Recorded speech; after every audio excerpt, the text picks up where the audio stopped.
Hello everyone, welcome to new class of study right. आज हम discuss करेंगे 2009 का previous year non medical stream से मैथ्स पोर्शन। 15 क्वेश्चन हमने ऑलरेडी सॉल्व कर लिए थे, नेक्स्ट 15 करने वाली हूँ। तो चलिए क्लास स्टार्ट करते हैं। फर्स्ट क्वेश्चन है, if two adjacent sides of a rectangle are 3x² minus 2y² and x² plus 3xy, then its parameter is। हमें सिंपली क्या फाइंड आउट करना है? Parameter of a rectangle.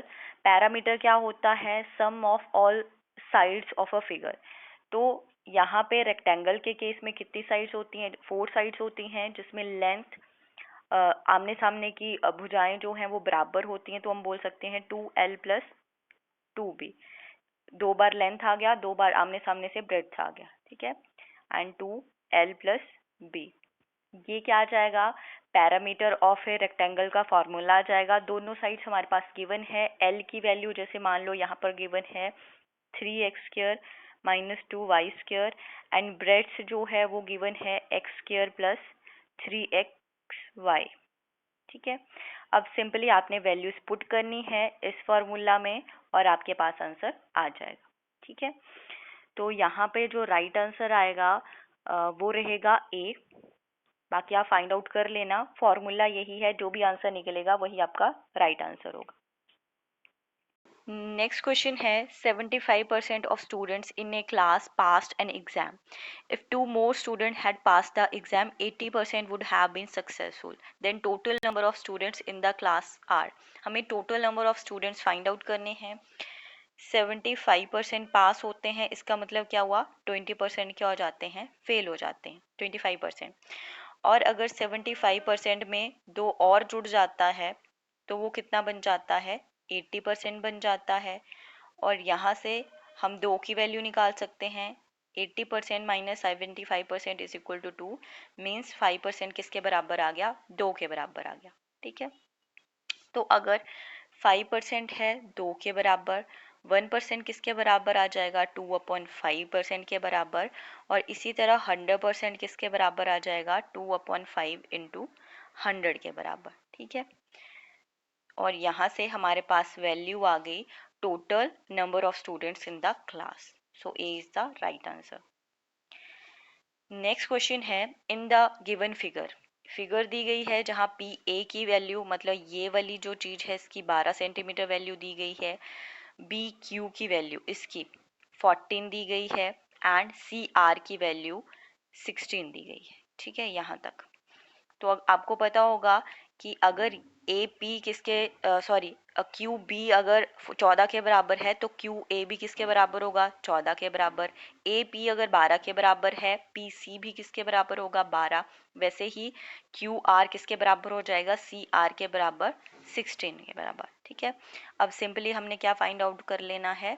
Area of triangle triangle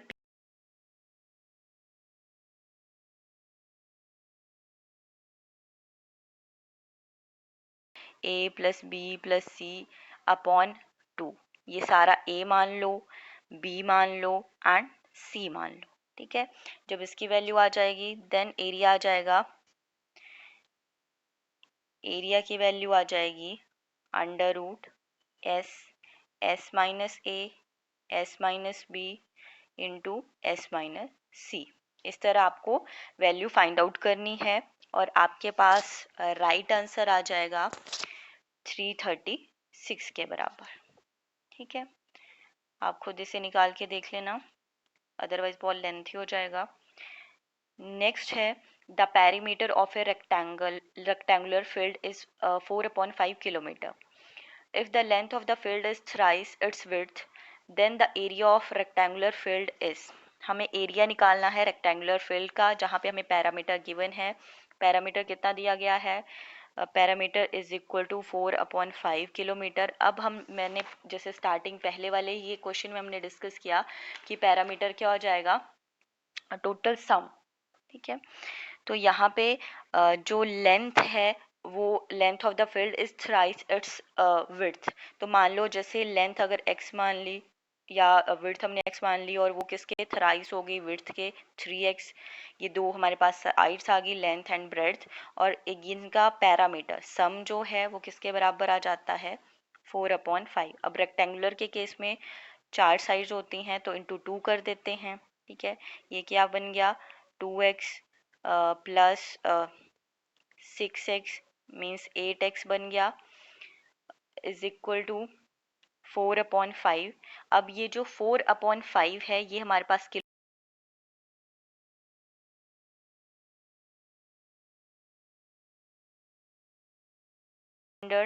and 8x is equal to कितना आया ये 800। ठीक है, then x की वैल्यू आ गई 100। अगर x की वैल्यू 100 है तो 3x की वैल्यू कितनी आ जाएगी 300। और फिर निकालना है हमें area of rectangular. Area of rectangular कितना होता है लेंथ इंटू ब्रेड्थ। लेंथ 100 आ गई, ब्रेड्थ 300 आ गई, तो हमारे पास राइट आंसर आ गया ए मीटर में आ गया। ठीक है, आप एक बार पॉज करके फिर से देख लेना वीडियो को। नेक्स्ट है the sum of two positive numbers is 63। If one of the number x is double the other then the equation is. दो नंबर दिए गए हैं पॉजिटिव नंबर, ठीक है, उनका सम दिया गया है 63 और बोला कि अगर एक नंबर x है तो दूसरा उसका क्या है is double the other. If one of the number is x is double the other. एक नंबर x दिया गया है और दूसरे का डबल है, मतलब एक नंबर x हमारे पास गिवन है और वो दूसरे का डबल है, तो दूसरा होना चाहिए उसका आधा। ठीक है, और सम है इनका 63 के बराबर इज इक्वल टू 63 आ गया। अब है तो सिंपल, बट हमारे पास ये जो इक्वेशंस दी गई हैं हमने इनमें से कोई इक्वेशन फाइंड आउट करनी है। तो यहाँ से चलो देखते हैं, ट्राई करते हैं। 63 minus X is equal to X upon 2 आ गया। ठीक है, और फिर क्या गया 2 को हम दूसरी साइड ले गए और 63 अपॉन एक्स को दूसरी साइड ले आए अगर, तो ये डी ऑप्शन में हमारे पास मिल रहा है। सो राइट आंसर इज डी। देख लो एक बार। ओके, देन नेक्स्ट है if a1 a2 and a3 denote the areas of three adjacent faces of a cuboid then its volume is। a1 a2 a3 दो तीन adjacent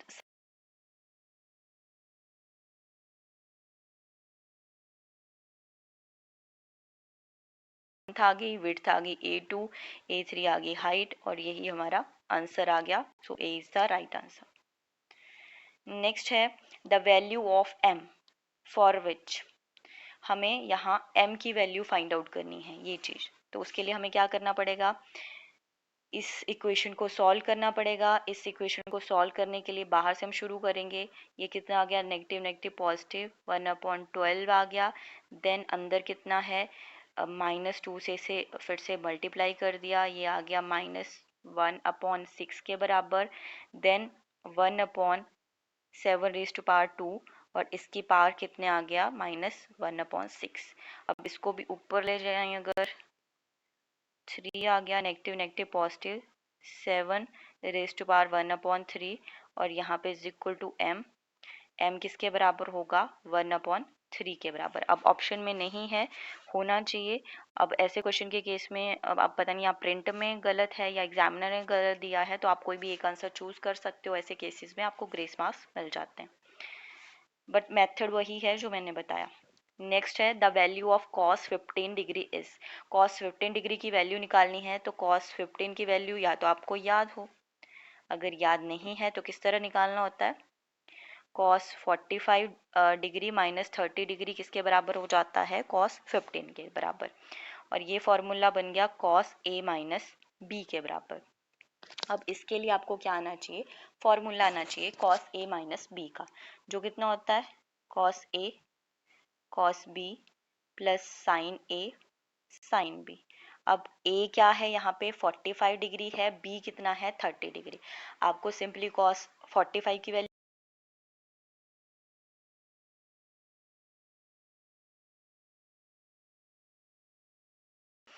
plus sign 45 degree की 1/√2 and sign 30 की, जो कितनी होती है 1/2 के बराबर। अब यहाँ पे एलसीएम दोनों के केसेस में सेम है, √2 × 2, और ऊपर कितना आ गया √3 + 1, यही हमारा आंसर है। देख लो कौन सी ऑप्शन में ये आंसर ए में मिल रहा है। ठीक है, A is the right answer. Next है, if k, 2k-1 and 2k+1 are three conjugated terms of an arithmetic progression, then the value of k is।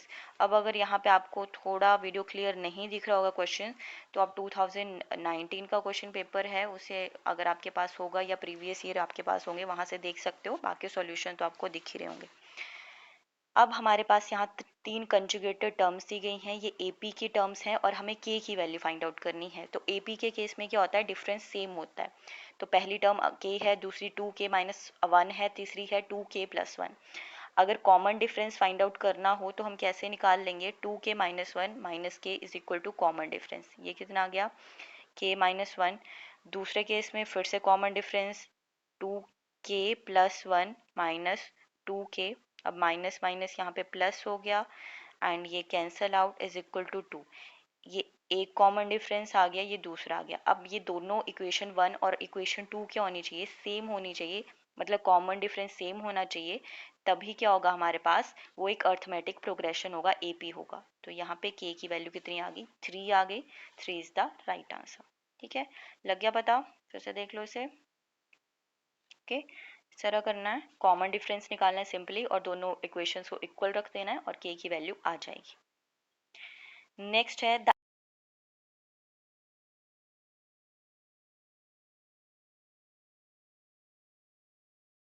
Distance of the car from the tower. क्या दिया गया है, angle of depression दिया गया है और car का जो पार्क करी गई है रोड पे from the top of a 150 metre high tower. एक टावर ले लो जिसकी हाइट है 150। ठीक है, और क्या किया गया है, इसका एंगल ऑफ डिप्रेशन कितना आ जाता है, मतलब ये वाली वैल्यू है 30 के बराबर। लॉजिकली ये 90 डिग्री का एंगल बना रहा है, ये हमारे पास परपेंडिकुलर आ गया, हाइपोटेन्यूज आ गया, बेस आ गया। जब भी ऐसा क्वेश्चन पूछा जाए आपको टेन की वैल्यू निकालनी होती है, टेंजेंट की वैल्यू निकालनी होती है, टेन 30 निकालना होता है बेसिकली ऐसे केस में। और टेन की वैल्यू किसके बराबर होती है, perpendicular upon base. Perpendicular 150 given है, टेन 30 की वैल्यू होती है 1/√2। 150 गिवन है, बेस हमें फाइंड आउट करना है, the distance of the car from the tower. अगर ये टावर है, यहाँ पे कार खड़ी है, तो इसका डिस्टेंस जो कि बेस है, तो बेस की वैल्यू कितनी आ गई, 150/√3। देख लो किस ऑप्शन में, बी ऑप्शन में, दिस द राइट आंसर। हर बार जब भी ऐसा एंगल ऑफ डिप्रेशन दिया गया हो, वो 90 डिग्री के सामने वाला एंगल होगा और बाकी बेस हाइपोटेन्यूज आपको पता ही है परपेंडिकुलर कौन सा होता है, और ऐसे केस में टेन की वैल्यू आपको फाइंड आउट करनी होती है। ठीक है, next question is a chord of a circle of radius 10 centimeter subtends a right angle at its center. The length of the chord in centimeter is। Centimetre में दिया गया है हमारे पास 10 सेंटीमीटर भी। एक सर्कल ड्रॉ कर लो और क्या बोला, उसका रेडियस दिया गया है 10 सेंटीमीटर और उस पर हमने एक राइट एंगल कर लिया और हमें क्या निकालनी है, लेंथ ऑफ कॉर्ड। ये आ गया, अगर इसे O मान लूँ, इसे A मान लूँ और इसे B मान लूँ, तो कॉर्ड क्या होती है, ए बी की। A B is equal to chord, मतलब ए बी की वैल्यू फाइंड आउट करनी है। अगर ये 10 सेंटीमीटर है तो ये भी 10 सेंटीमीटर होगा, रेडियस ही है ये भी। O B is equal to O A, दोनों ही क्या है हमारे पास, रेडियस है। तो ऐसे केस में हम क्या कर सकते हैं, हम फॉर्मूला यूज करेंगे O B square plus O A square is equal to A B square. ठीक है, ओ बी की value 10 square 10 square and A B की वैल्यू फाइंड आउट करनी है।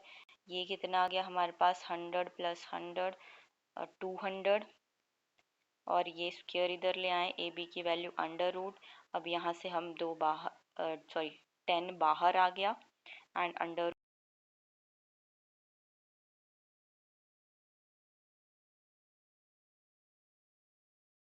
फॉर्मूला आप यूज करोगे और हमारे पास आंसर निकल गया।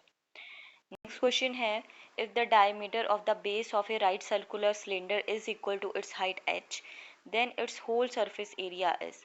सरफेस एरिया क्या होगा राइट सर्कुलर सिलेंडर का, फॉर्मूला लिख लो पहले, 2 pi r into r plus h।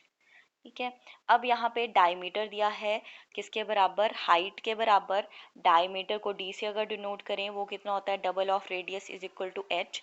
यहाँ से आर की वैल्यू आ गई एच अपॉन टू, जिसे हम इस फॉर्मूला में पुट कर देंगे, 2 pi into H upon two plus H. ठीक है, 2 से 2 कैंसिल आउट, पाई एच बच गया, अंदर कितना बच गया, 2h plus H upon two, 3h आ गया। Then 3h² pi upon two हमारे पास क्या आ जाएगा, राइट आंसर, जो कि हमारे पास किस ऑप्शन में है,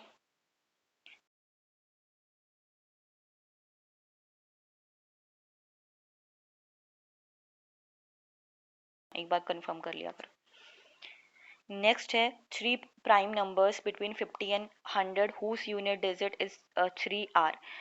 3 प्राइम नंबर्स फाइंड आउट करने हैं हमें किसके बीच में, 50 और 100 के बीच में। तो आपने सिंपली देखना है यहाँ पे जो ऑप्शन है, ऐसे केस में यहाँ पे कोई फार्मूला यूज नहीं होता, गेस होता है जस्ट।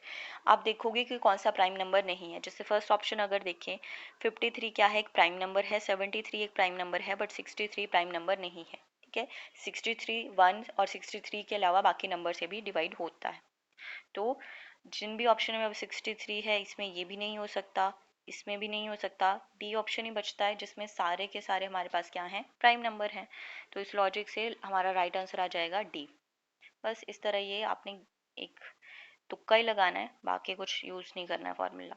नेक्स्ट है the least 6 digit number which is exactly divisible by 83 is. अब इस 83 से लीस्ट पहले हम क्या देखेंगे, लीस्ट 6 डिजिट नंबर कौन सा होता है, 2 3 4 5।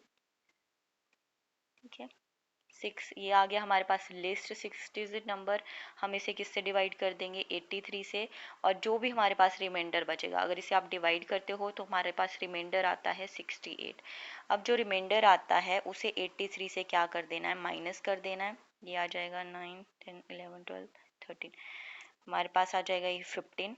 और फिर उस 15 को क्या कर देना है, इस नंबर में ऐड करना होता है। ठीक है, ऐड करके ये हमारे पास राइट आंसर आ जाएगा ए। फिर से सुन लो, जो भी हमारे पास लिस्ट 6 डिजिट नंबर दिया है उसे डिवाइड कर देंगे, जो भी डिविजिबल नंबर दिया गया होगा 83, और जो रिमाइंडर आता है उसे क्या करना, फिर 83 से माइनस करना है, और जो वैल्यू आ जाएगी फिर उसे इसमें जो 6 डिजिट नंबर है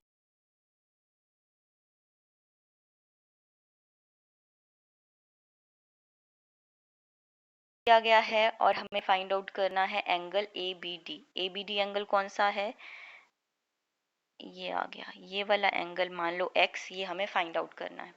तो ऐसे केस में हमने सिर्फ ट्रायंगल लेनी है ए बी डी, जो कुछ इस तरह से है, और इसका जो आउटर एंगल है वो दिया गया है 119 के बराबर। x फाइंड आउट करना है, और एक इंटरनल एंगल दिया है 62। तो यहाँ पे क्या हो जाएगा, sum of two internal angles is equal to external angle जो 119 है, और x की वैल्यू 119 माइनस 62 आ जाएगी, और वो आ जाएगा a। So x is equal to A के 57 के बराबर। ठीक है, एंगल हमारे पास निकल गया और यही हमारा आंसर था। सो ये वाला हमारा 2019 वाला पोर्शन कंप्लीट हो गया। ठीक है, फिर अभी नेक्स्ट 2018 वाला डिस्कस करूंगी नेक्स्ट क्लास में soon. So that's all for today, thank you.